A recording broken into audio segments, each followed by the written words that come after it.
40 litre দুধ দিয়ে গোসল করেছেন আসামের এক যুবক।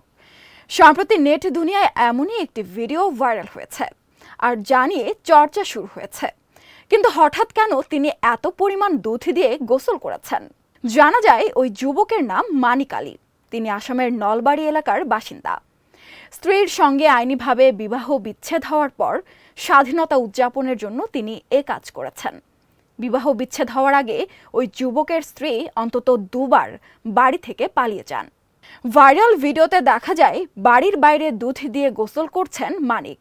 সারি করে রাখা রয়েছে 4টি ড্রাম, এক একটিতে 10 লিটার করে দুধ রয়েছে। সব মিলিয়ে থাকা 40 লিটার দুধ দিয়ে গোসল করলেন ওই যুবক। আর সেই সঙ্গে তাকে বলতে শোনা যাচ্ছে, আজ থেকে আমি স্বাধীন। ভিডিওটি সোশ্যাল মিডিয়ায় দ্রুত ভাইরাল হয়ে গেছে।